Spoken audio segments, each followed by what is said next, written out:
E aí, gente, tudo bem? Aqui é o Michael. Hoje, aí trazendo para vocês mais um vídeo, tá? Dessa vez, a gente já vai começar aqui com os limites, tá bom? Eu vou avisando vocês que esse aqui é um conteúdo um pouquinho mais chato, tá? É, vai exigir um pouco mais aí de conhecimento de matemática básica, tá bom? Já já vocês vão entender por quê. Então, mas assim, no geral, eu particularmente eu gosto, tá? Desses exercícios envolvendo limites.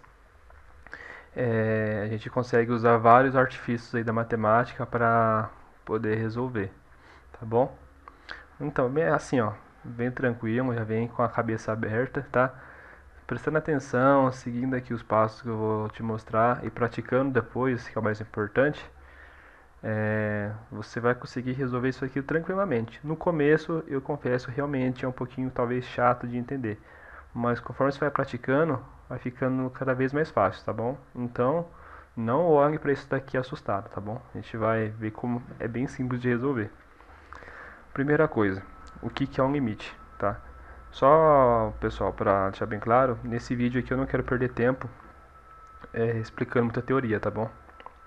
Quero ir mais para a prática para mostrar como que resolve. Porém, eu vou fazer uma breve explicação aqui do que seria um limite.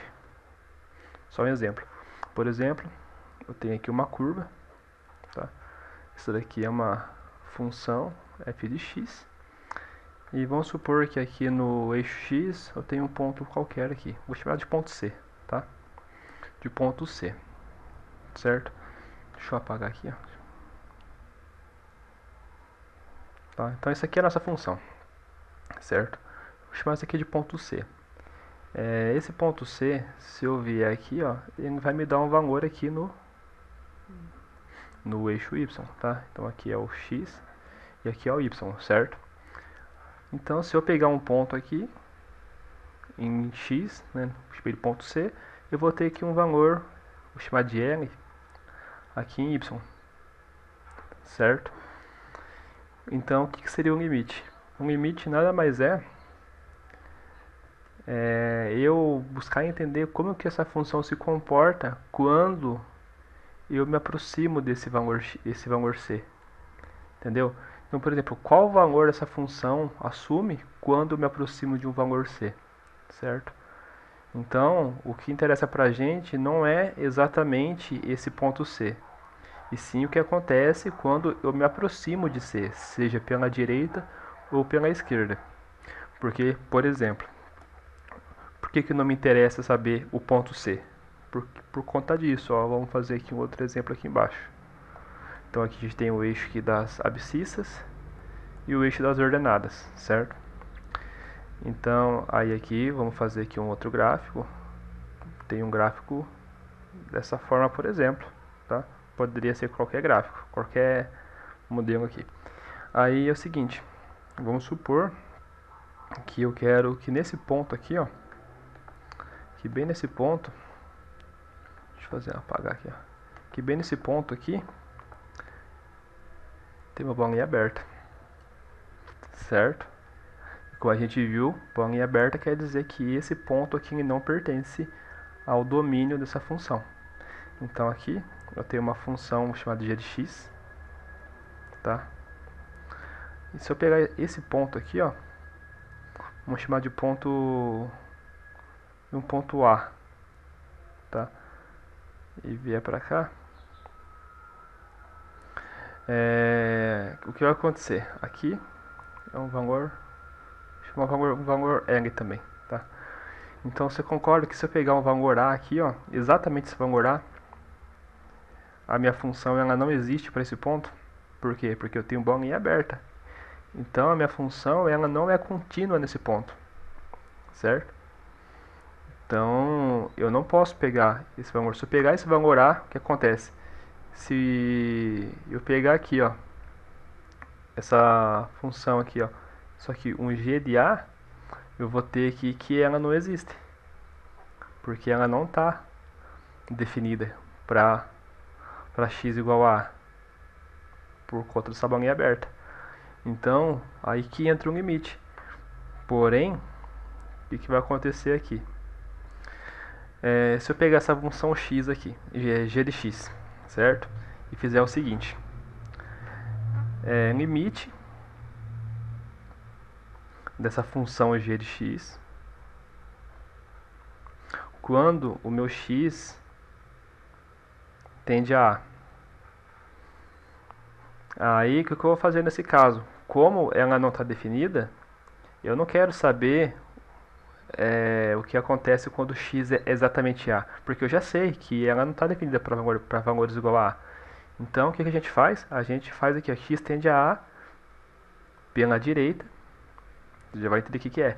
E a gente faz também o limite da função g de x quando o meu x tende a A pela esquerda. Então isso aqui, ó, esse sinalzinho de mais quer dizer direita e esse menos esquerda. Por que eu faço isso? Para eu exatamente saber o que vai acontecer com a minha função quando ela se aproxima de A. Tá? Já que para valores igual a A ela não está definida. Então o que vai acontecer? Vamos lá. Se eu vier aqui, ó, e olhar para essa função agora, então a gente sabe que quando x é A, ela não existe, certo? Mas e aí, e quando x se aproxima de A? Então, aí, por isso que a gente precisa saber ter a noção de limite. Então aqui vai ficar bem claro. Então vamos fazer aqui, ó, o x tendendo a A, só que pela direita. Então aqui é a direita. O que vai acontecer quando me aproximar desse valor A pela direita? Quanto mais eu me aproximo de A, eu tenho um valor aqui em Y, certo? Se eu chegar mais perto aqui do valor A, você vai ver que quanto mais eu me aproximo de A aqui pela direita, mais eu me aproximo do valor L. Correto? Então, ó, cada vez mais que eu chegar aqui, ó, quanto mais eu for espremendo aqui perto do valor de A, mais eu me aproximo do valor L pela direita. Conclusão, então, quando o meu x tende a A pela direita, a gente tem que o limite é L. Por quê? Porque ó, eu nunca vou passar. Isso aqui é como se fosse uma barreira. Tipo, realmente é um limite. Porque quanto mais eu me aproximo, cada vez mais eu me aproximo desse valor L. Tá bom? Aí, beleza. O que vai acontecer agora? Para um limite ser verdadeiro, deixa eu fazer uma observaçãozinha aqui. Para que uma função tenha um limite, o que acontece? O limite da função, no caso a gente está olhando aqui é g de x, da função g de x, quando x tende a pela direita, ele tem que ser igual ao limite da função g de x quando o x tende a pela esquerda. Então, esses limites têm que ser iguais, tá? Se eles forem diferentes, a gente conclui que o limite para essa função ela não existe, tá? Então, obrigatoriamente, para um limite existir, o limite dessa função tendendo pela direita e pela esquerda devem ser iguais, tá? Então, vamos lá. Então, a gente já viu que quando o limite tende a pela direita, o nosso limite que tende a L, certo? Agora o que a gente faz? A gente faz a mesma análise, só que pela esquerda. Então, ó, cada vez que eu me aproximar aqui, ó, pela esquerda, eu vou ter um valor aqui no eixo Y. Cada vez mais, ó, me aproximando, aqui mais perto, entendeu? Se eu pegar um valor bem perto aqui, ó, você vai ver também que quando eu tendo a A pelo lado esquerdo, quando eu aproximo pelo A pela esquerda, ou seja, são valores que são menores que A, eu também me aproximo de L, certo?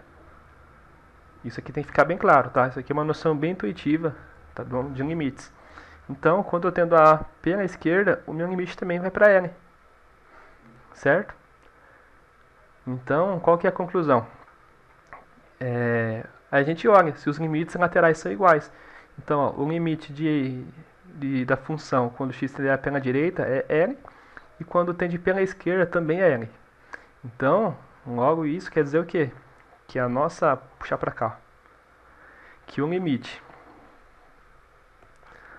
da função aqui, ó, g de x, quando x tende a A agora é só tende a A, então é bilateral dos dois lados ao mesmo tempo, o nosso limite vale L, certo? Por quê? Porque os limites laterais são iguais. Então vocês vão ver que vai ter casos que a gente vai colocar o valor A aqui para achar o limite e vai dar uma indeterminação. Então, quando isso acontece, o que quer dizer? Que a gente vai ter que achar uma forma de se livrar dela, tá? Então a gente vai ver aqui nesse exercício aqui, mais passo a passo, tudo isso que a gente acabou de ver aqui. Então aqui é mais uma noção geral, tá? Do que é um limite. E isso aqui tem que ficar bem claro para vocês, tá bom? Então vamos lá para o exercício agora, para resolver. Então voltando aqui, pessoal, vamos lá então. Escolha a alternativa que representa o valor do limite seguinte. Aí então, deu um limite pra gente. Primeira coisa que a gente faz é a gente pegar esse valor aqui, ó, x tende a 2 e pôr no lugar do x. Tá? Então vou copiar aqui o limite. Então limite de quem? Vou passar um traço aqui. Vamos fazer bem passo a passo. X menos 2. Aqui embaixo a gente tem raiz de x quadrado mais 12 menos 4. Isso aqui tudo quando x tende a 2, certo? Primeira coisa que a gente faz é pegar esse valor que está aqui, então x tende a 2, e pôr no lugar do x. Então sempre faça isso, tá? Então vamos lá, como que ficaria? Se eu pôr o 2 no lugar do x, fica 2 menos 2. Aí embaixo fica, vamos fazer direto aqui, raiz, você pôr o 2 aqui, né? 2 ao quadrado, 4. 4 mais 12 dá 16. Vou fazer direto. 16. Raiz quadrada de 16 dá 4. E menos o 4. Isso aqui vai dar o quê? 0 sobre 0. Ou seja, uma indeterminação. Tá? Indeterminação. Esse é o nome para quando isso acontece. Então, toda vez que a gente for pegar um limite, primeira coisa, gente, pega o valor, substitui e vê se vai gerar uma indeterminação. Porque se gerar uma indeterminação, a gente vai ter que se livrar dela, tá bom? E aí a gente vai ter que trabalhar um pouquinho. Então, nesse caso, gerou uma indeterminação, certo? O que a gente faz agora? A gente vai precisar trabalhar um pouco essa expressão aqui, essa função, tá bom? Então o que eu vou fazer? Eu vou copiar ela de novo aqui embaixo, tá? Deixa eu passar um traço aqui, que a gente vai desenvolver ela e deixar ela numa forma que a gente consiga se livrar dessa indeterminação. Então é aqui que eu falei para vocês que vai exigir um pouquinho de conhecimento de matemática básica, tá? Aí não tem como fugir, pessoal.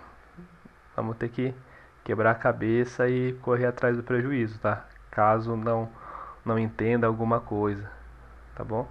Então eu vou falar aqui os termos, aí depois se gerar dúvida vocês podem pesquisar no YouTube alguns outros vídeos que estejam talvez mais completo, tá? Somente desse assunto específico. Então, certo? Então, a primeira coisa que a gente vai ter que fazer aqui, a gente vai ter que racionalizar isso daqui. Por quê? Normalmente, pessoal, quando aparece raiz quadrada no denominador, a gente precisa dar um jeito de jogar ela para cima, tá? De tirar ela daqui de baixo. Então, é mais comum a gente ter a raiz quadrada aqui em cima e não aqui embaixo. E nesse caso, aqui não tem muito o que fazer. A gente não consegue simplificar mais aqui em cima. A gente não consegue mudar muita coisa aqui. Agora, aqui embaixo, a gente já consegue mexer. Então, o que, que nós iremos fazer? A gente vai pegar e vai copiar essa função aqui. Então, vou copiar aqui na frente, vou pegar uma outra cor. Vou pegar esse roxinho aqui. Então, o que a gente vai fazer agora? Presta atenção, foca aqui, ó. Então, ó, x menos 2, certo? Só vou copiar. Raiz quadrada de x ao quadrado mais 12, tá? Estamos aqui dentro da raiz. E esse menos 4 aqui está fora da raiz, tá? O que eu vou fazer agora? Lembra que eu disse? Em cima não tem muito o que fazer, porém aqui embaixo a gente consegue fazer umas mudanças.